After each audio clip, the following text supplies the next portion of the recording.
नमस्कार। माननीय अध्यक्ष महोदय जी, आज आपने मुझे इस सभा में बोलने का मौका दिया, इसके लिए मैं आपकी बहुत बहुत आभारी हूँ। सबसे पहले जो सुरक्षाकर्मी, जो जवान अफसर 13 दिसंबर को संसद की सुरक्षा के लिए शहीद हुए, उनके प्रति मैं श्रद्धांजलि व्यक्त करना चाहती हूँ। महोदय, हजारों साल पुरानी हमारी देश की, धर्म की एक पुरानी परंपरा रही है।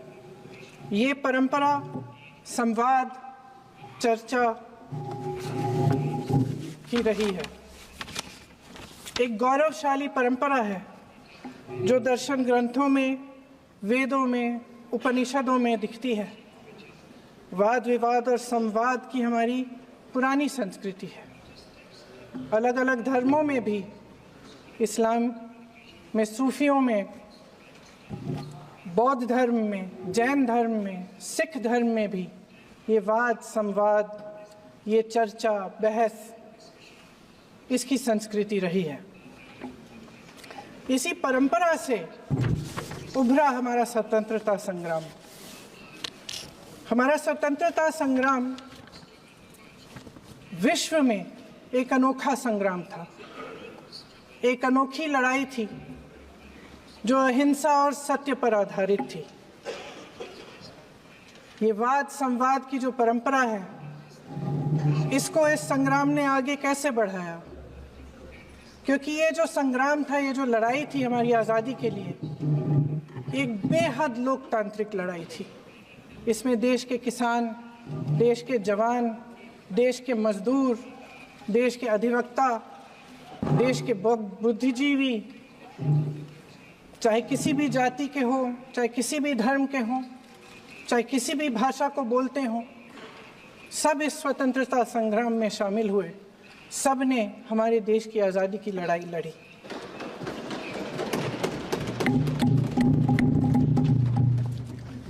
और उसी आज़ादी की लड़ाई से एक आवाज़ उभरी जो हमारी देश की आवाज़ थी।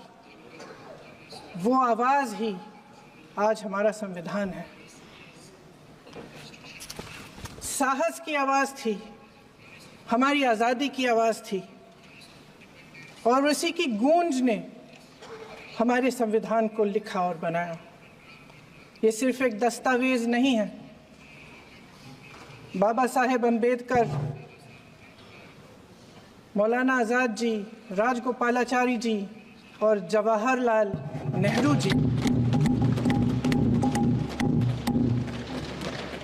और उस समय के तमाम नेता, जैसे आपने कहा,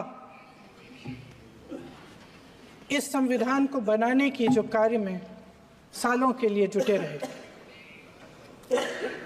हमारा संविधान इंसाफ, उम्मीद, अभिव्यक्ति और आकांक्षा की वो ज्योत है जो हर हिंदुस्तानी के दिल में जलती है।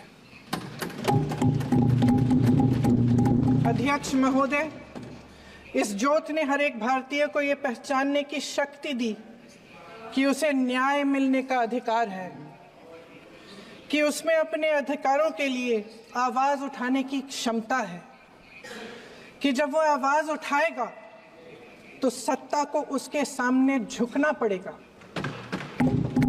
इस संविधान ने हर एक देशवासी को ये अधिकार दिया कि वो सरकार बना भी सकता है और सरकार बदल भी सकता है। ये ज्योत जो हर हिंदुस्तानी के दिल में जलती है, उसने हर हिंदुस्तानी को ये विश्वास दिया कि देश की संपत्ति में, देश की दौलत में, संसाधनों में उसका भी हिस्सा है, कि उसे एक सुरक्षित भविष्य की उम्मीद का अधिकार है, कि देश बनाने में भी उसकी भागीदारी है। उम्मीद और आशा की ये ज्योत मैंने देश के कोने कोने में खुद देखी है। उन्नाव में मैं एक रेप पीड़िता के घर गई। उसे जलाकर मार डाला था। वो शायद 20-21 साल की होगी। हम सब के बच्चे हैं। हम सोच सकते हैं कि अगर हमारी बेटी के साथ बार बार बलात्कार हुआ और फिर जब वो अपनी लड़ाई लड़ने के लिए गई तो उसको जलाकर मार डाला गया होता तो हम पर क्या बीतती। मैं उस बच्ची के पिता से मिली। उसके खेत जलाए गए थे, उसके भाइयों को पीटा गया था, उसके पिता को बाहर से घर के बाहर घसीट कर मारा गया था। उस पिता ने मुझे बताया कि बेटी, मुझे न्याय चाहिए। मेरी बेटी अपने एफआईआर को दर्ज करने के लिए जब जिले में गई तो उसको मना किया गया। अगले जिले में जाना पड़ा उसे। वो रोज सुबह 6 बजे उठकर तैयार होकर अकेली अपने मुकदमे को लड़ने के लिए अगले जिले में ट्रेन से जाती थी। उसके पिता ने मुझे कहा कि मैंने उससे कहा, बेटी अकेले मत जाओ, छोड़ दो ये लड़ाई। लेकिन उसकी बेटी ने उसको जवाब दिया कि नहीं पिताजी, मैं अकेली जाऊंगी, मैं लड़ूंगी, ये मेरी लड़ाई है, मैं इसको लड़ूंगी। ये लड़ने की क्षमता, ये हिम्मत उस लड़की को और करोड़ों भारत की नारियों को हमारे संविधान ने दी। आगरा में मैं अरुण वाल्मीकि के घर गई। अरुण वाल्मीकि पुलिस स्टेशन में काम करता था, सफाई का काम करता था। आप सोच सकते हैं हमारी तरह उसका भी परिवार था। नई नई शादी हुई थी, 2-3 महीनों का बच्चा था। पुलिस स्टेशन में चोरी हो गई। चोरी का इल्जाम उस पर लगाया गया। उसके पूरे परिवार को उठाकर पुलिस स्टेशन में ले गए। आप हंस रहे हैं, लेकिन ये गंभीर बात है। और क्या गंभीर बात। शर्म करो, शर्म। अरुण वाल्मीकि को पीट पीट के मार डाला, उसकी बीवी को पीटा, उसके पिता के नाखून निकाले, उसके पूरे परिवार को पीटा गया। जब मैं उस जवान महिला से मिलने गई जो अभी अभी विधवा हुई थी, तो उसने मुझे कहा कि दीदी, हमें सिर्फ एक चीज चाहिए, हमें न्याय चाहिए और हम इस न्याय के लिए लड़ते रहेंगे, चाहे कुछ भी हो जाए। ये हिम्मत उस महिला को हमारे संविधान ने दी।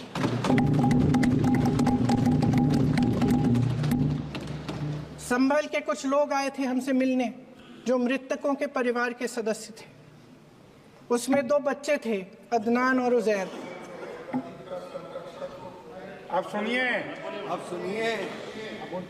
उसमें 2 बच्चे थे, अदनान और उजैर।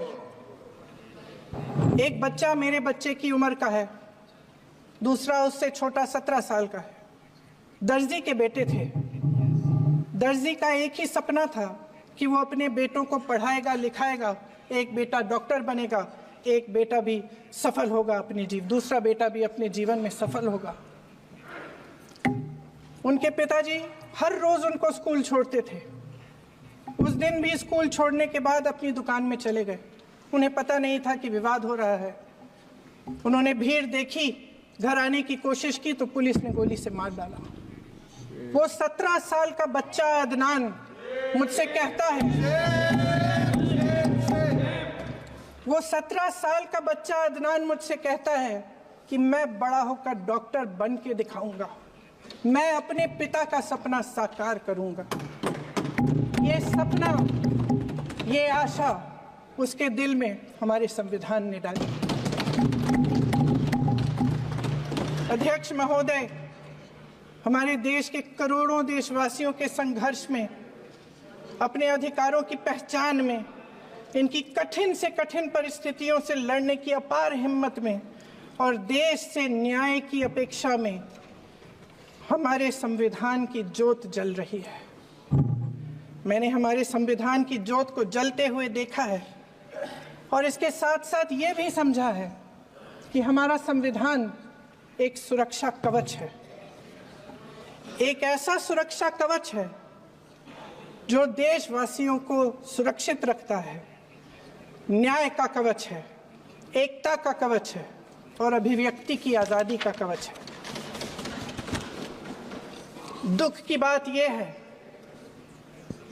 कि मेरे सत्ता पक्ष के साथी जो बहुत बड़ी बड़ी बातें करते हैं, इन्होंने इन 10 सालों में ये सुरक्षा कवच, सत्ता पक्ष के मेरे साथियों ने ये सुरक्षा कवच तोड़ने का पूरा प्रयास किया है।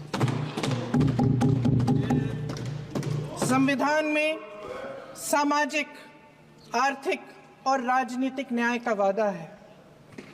ये वादा एक सुरक्षा कवच है जिसको तोड़ने का काम शुरू हो चुका है। लैटरल एंट्री और निजीकरण के जरिए ये सरकार आरक्षण को कमजोर करने का काम कर रही है। अगर लोकसभा में ये नतीजे नहीं आए होते तो ये संविधान बदलने का काम भी शुरू कर लेते। सच्चाई ये है अध्यक्ष महोदय कि आज संविधान बार बार इसलिए कह रहे हैं क्योंकि इस चुनाव में इनको पता चल गया कि इस देश की जनता ही इस संविधान को सुरक्षित रखेगी, कि इस चुनाव में हारते हारते जीतने से इन्हें एहसास हुआ कि ये संविधान बदलने की बात इस देश में नहीं चलेगी। आज जनता की मांग है कि जाति जनगणना हो। सत्ता पक्ष के मेरे साथी ने इसका जिक्र किया। ये जिक्र भी आज इसलिए हो रहा है क्योंकि चुनाव में ये नतीजे आए। ये जाति जनगणना इसलिए जरूरी है ताकि हमें पता चले कि किसकी क्या स्थिति है और नीतियां उस हिसाब से बने। इनकी गंभीरता का प्रमाण ये है कि जब चुनाव में पूरे विपक्ष ने जोरदार आवाज उठाई कि ये जाति जनगणना होनी चाहिए, तो इनका जवाब देखिए। इनका जवाब भैंस भाग भैंस चुरा लेंगे, मंगलसूत्र चुरा लेंगे, इनका ये जवाब था। ये गंभीरता है इनकी जाति जनगणना पर। महोदय, हमारे संविधान ने आर्थिक न्याय की नींव डाली, किसानों, गरीबों और को जमीन बांटी, भूमि सुधार किया, जिसका नाम लेने से कभी कभी आप झिझकते हैं और कभी कभी उनका नाम धड़ाधड़ इस्तेमाल किया जाता है अपने आप को बचाने के लिए। उन्होंने HAL, BHEL, SAIL, GAIL, ONGC, NTPC, railways, IIT, IIM, oil refinery, तमाम PSU बनाए। अध्यक्ष महोदय, उनका नाम पुस्तकों से मिटाया जा सकता है, उनका नाम भाषणों से मिटाया जा सकता है, लेकिन जो उनकी भूमिका रही इस देश की आज़ादी के लिए और इस देश के निर्माण के लिए, वो इस देश से कभी मिटाया नहीं जा सकता। 75 सालों में जनता का भरोसा रहा कि नीतियां बनेंगी तो जनता की भलाई के लिए बनेंगी। जल जंगल जमीन का अधिकार मिला आदिवासी भाई बहनों को। इंदिरा जी ने बैंकों का राष्ट्रीयकरण करवाया, खदानों का राष्ट्रीयकरण कराया। कांग्रेस और यूपीए की सरकारों में शिक्षा का, भोजन का अधिकार मिला। 75 सालों में जनता का भरोसा मिला। पहले संसद चलती थी तो जनता की उम्मीद होती थी कि सरकार महंगाई और बेरोजगारी पर चर्चा करेगी, कोई उपाय निकालेगी, कोई रास्ता निकालेगी। लोग मानते थे कि अगर कोई नई आर्थिक नीति बनेगी तो देश की अर्थव्यवस्था को मजबूत बनाने के लिए बनेगी, तो भारतीय बाजार को मजबूत बनाने के लिए बनेगी, उनके भविष्य को मजबूत बनाने के लिए बनेगी। किसान और आदिवासी भाई बहन भरोसा करते थे कि यदि जमीन के कानून में संशोधन होगा तो उन्हीं की भलाई के लिए होगा। आप नारी शक्ति की बात करते हैं। आज चुनाव की वजह से शायद इतनी बातचीत हो रही है नारी शक्ति के बारे में, क्योंकि हमारे संविधान ने महिलाओं को यह अधिकार दिया उनकी शक्ति को परिवर्तित किया वोट में, और आज आपको पहचानना पड़ रहा है कि महिलाओं के बिना, कि नारी शक्ति के बिना ये सरकारें नहीं बन सकती हैं। इसीलिए आज आप नारी शक्ति की बातें दोहरा रहे हैं। जो आप नारी शक्ति का अधिनियम लाए हैं उसको लागू क्यों नहीं करते? वो 10 साल बाद लागू क्यों होगा? क्या आज की नारी 10 साल इंतजार करेगी उसके लागू करने के लिए? क्या बात है, क्या बात।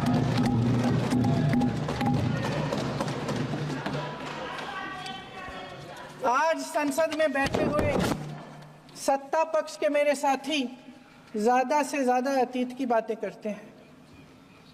1921 में क्या हुआ, कब हुआ, नेहरू जी ने क्या किया। अरे वर्तमान की बात करिए, देश को बताइए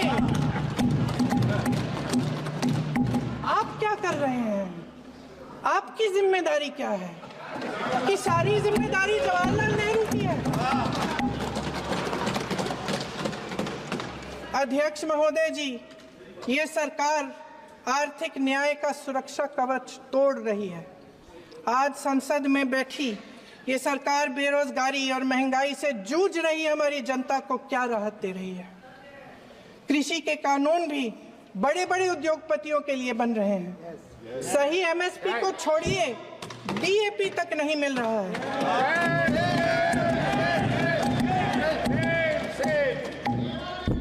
वायनाड से लेकर ललितपुर तक इस देश का किसान रो रहा है। आपदा आती है तो उसको कोई राहत नहीं मिलती। भगवान भरोसे है आज इस देश का किसान, उसको छोड़ दिया गया है। आज हिमाचल में देखिए, जितने भी कानून बने हैं वो सब बड़े बड़े उद्योगपतियों के लिए बन रहे हैं। हिमाचल में जो सेब उगता था उसके जो छोटे छोटे किसान हैं वह रो रहे हैं, क्योंकि एक व्यक्ति के लिए सब कुछ बदला जा रहा है। सुनने की हिम्मत रखो।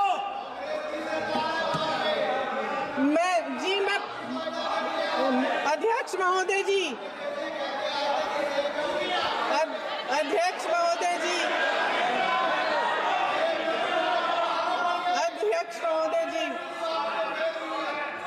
महोदय जी, अडानी जी को सारे कोल्ड स्टोरेज प्रदेश की सरकार ने नहीं दिए। अडानी जी को सारे कोल्ड स्टोरेज आपकी सरकार ने दिए हैं। देश देख रहा है कि एक व्यक्ति को बचाने के लिए 142 करोड़ देश की जनता को नकारा जा रहा है।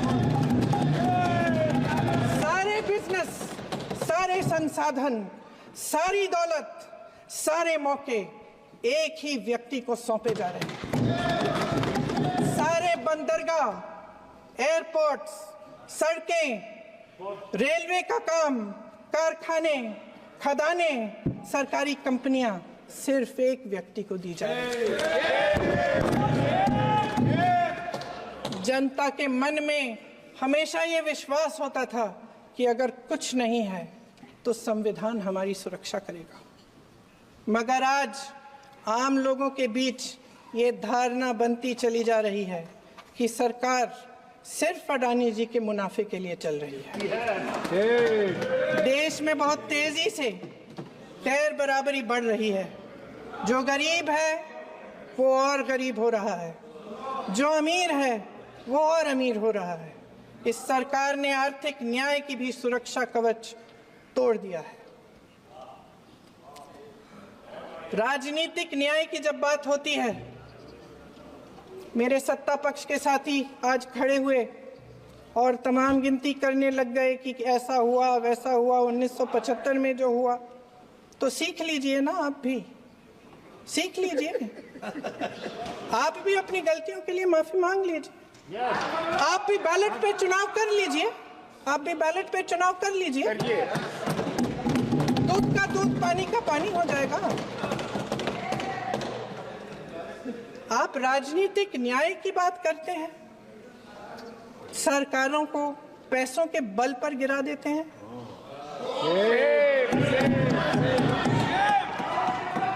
मेरा आग्रह है कि अपन संविधान में सकारात्मक जुड़े।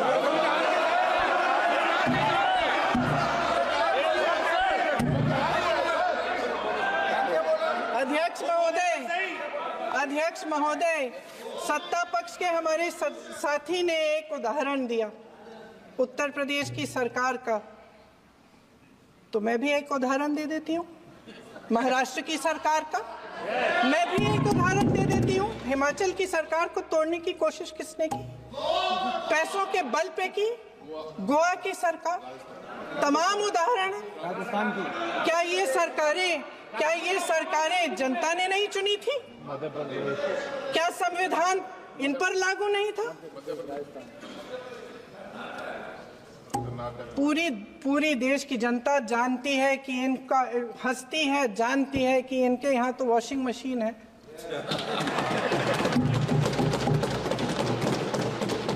जो यहाँ से वहां जाता है वो धुल जाता है।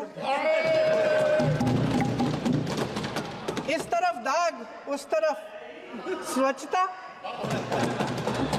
और मेरे कई ऐसे साथी हैं जो इस तरफ होते थे उस तरफ चले गए, मुझे दिख भी रहे हैं, वॉशिंग मशीन में शायद धुल गए हैं। अध्यक्ष महोदय, जहां भाईचारा और अपनापन होता था, जहां हमारे संविधान ने एकता का सुरक्षा कवच दिया था, वहां शक और घृणा के बीज बोए जा रहे हैं। एकता का सुरक्षा कवच तोड़ा जा रहा है। प्रधानमंत्री जी यहाँ सदन में संविधान की किताब को यूं माथे से लगाते हैं, लेकिन संभल में, हाथरस में, मणिपुर में जब न्याय की गुहार आती है, उठती है, तो उनके माथे पे शिकन तक नहीं आता।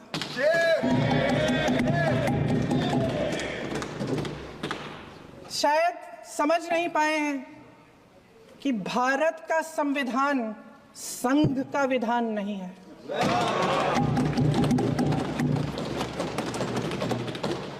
भारत के संविधान ने हमें एकता दी, हमें आपसी प्रेम दिया। उस मोहब्बत की दुकान जिस पर आपको हंसी आती है, उसके साथ करोड़ों देशवासी चले। करोड़ों देशवासियों के दिल में एक दूसरे के लिए प्रेम है, घृणा नहीं है।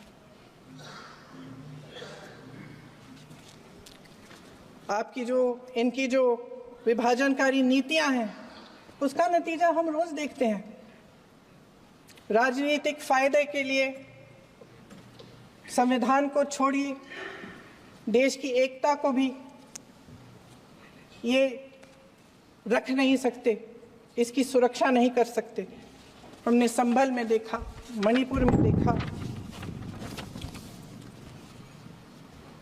दरअसल इनका कहना है कि अलग अलग इस देश के अलग अलग हिस्से हैं। कैमरा। लेकिन हमारा संविधान कहता है कि ये देश एक है और ये देश एक रहेगा। जहां खुला विवाद होता था, अभिव्यक्ति का सुरक्षा कवच होता था, इन्होंने भय का माहौल पैदा किया है। सत्ता पक्ष के मेरे साथी अक्सर 75 सालों की बात करते हैं, लेकिन इन 75 सालों में ये उम्मीद, आशा, ये अभिव्यक्ति की ज्योति कभी थमी नहीं, कभी बुझी नहीं। इस देश की जनता ने खुलकर आलोचना की, निडर होकर धरने किए, प्रदर्शन किए। जब जब जनता नाराज हुई, तब तब सत्ता को ललकारा, उसे चेतावनी दी, बड़े से बड़े नेताओं को कटघरे में खड़ा किया, उनसे जवाब मांगा, न्याय मांगा। इस देश के छोटे छोटे से नुक्कड़ की दुकानों में, चाय की दुकानों में, इस देश के घरों में, गलियों में, मोहल्लों में, अखबारों में, प्रकाशन घरों में, न्यायपालिकाओं में चर्चा कभी बंद नहीं हुई। लेकिन आज ये माहौल नहीं है। आज जनता को सच बोलने से डराया जाता है, धमकाया जाता है। पत्रकार हो या विपक्ष का नेता हो या किसी यूनिवर्सिटी का प्रोफेसर हो, छात्र संघ हो या कर्मचारियों का संगठन हो, सबका मुंह बंद कराया जाता है। किसी पे ईडी, किसी पे सीबीआई, किसी पे इनकम टैक्स, फर्जी मुकदमे लगवाए जाते हैं, जेल में डाल दिया जाता है। विपक्षी नेताओं को जेल में डाल दिया जाता है, उनको सताया जाता है। किसी को नहीं छोड़ा इस सरकार ने। देशद्रोही कह के उत्तर प्रदेश में मुझे याद है कुछ अध्यापिकाएं प्रदर्शन कर रही थी, उन पर मुकदमा डाल दिया देशद्रोही का, उन्हें देशद्रोही कह दिया। इन्होंने देश का पूरा माहौल भय से भर दिया है। इनकी मीडिया की मशीन झूठ फैलाती है, तरह तरह के आरोप लगाती है, और शायद वह भी भय में ही है। महोदय, मैं इस सदन को याद दिलाना चाहती हूं कि ऐसा डर का माहौल देश में अंग्रेजों के राज में था। जब इस तरफ बैठे हुए गांधी की विचारधारा वाले लोग आजादी की लड़ाई लड़ रहे थे और उस तरफ वाली विचारधारा वाले लोग भय में रहकर अंग्रेजों के साथ साठगांठ कर रहे थे। लेकिन अध्यक्ष महोदय, भय का भी अपना स्वभाव होता है। भय फैलाने वाले हमेशा भय का खुद शिकार बन जाते हैं। ये प्रकृति का नियम है। आज इनकी भी यही हालत हो गई है। भय फैलाने के इतने आदी हो गए हैं कि खुद भय में रहने वाले हैं। चर्चा से डरते हैं, आलोचना से घबराते हैं। कई दिनों से हम मांग रहे हैं कि चर्चा करिए, लेकिन चर्चा करने की हिम्मत ही नहीं है।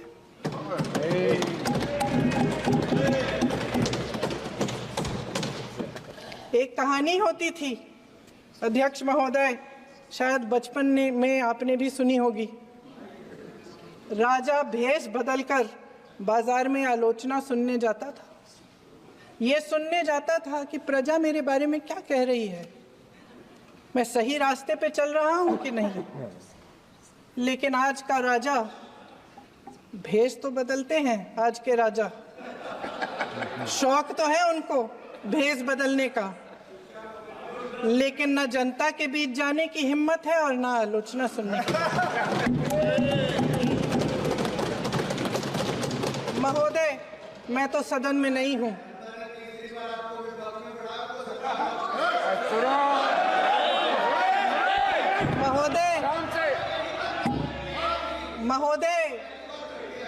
महोदय, जनता में बहुत विवेक है, ये सही है।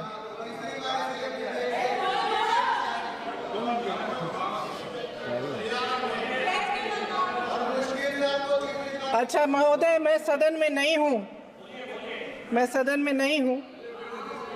कुछ हाँ ठीक है, मैं सदन में नहीं हूँ, मात्र 15 दिनों से आ रही हूँ। लेकिन मुझे ताज्जुब होता है कि इन 15 दिनों में इतनी बड़े इश्यूज हैं, इतनी बड़ी बातें हैं। प्रधानमंत्री जी मात्र एक दिन के लिए, शायद 10 मिनट के लिए दिखे हैं सब।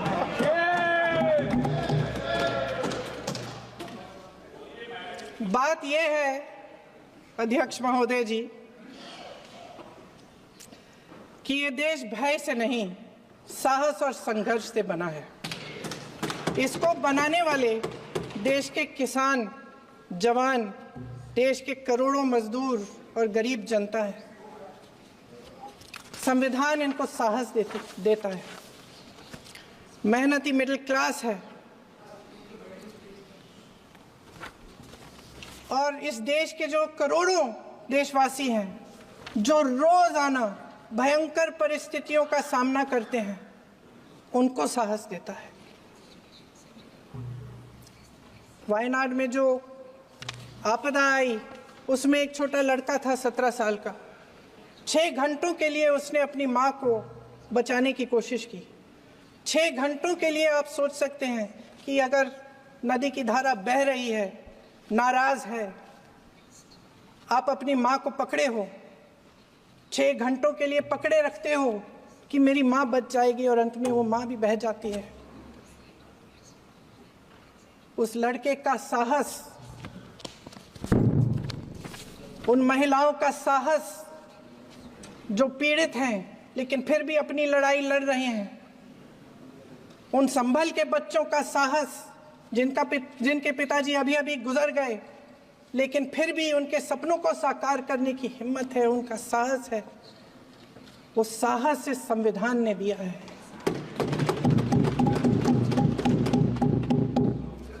वो आत्मविश्वास इस संविधान ने दिया है। ये देश भय से नहीं चल सकता, ये देश साहस से ही चलेगा। भय की भी सीमा होती है, और जब वो सीमा पार हो जाती है, जब किसी को इतना दबाया जाता है कि उसको लगने लगता है कि अब मेरे पास खोने के लिए कुछ नहीं है, तब उसमें एक ऐसी शक्ति पैदा होती है जिसके सामने कोई कायर खड़ा नहीं हो सकता। ये देश कायरों के हाथों में ज्यादा देर तक कभी नहीं रहा है। ये देश उठेगा, ये देश लड़ेगा, सत्य मांगेगा,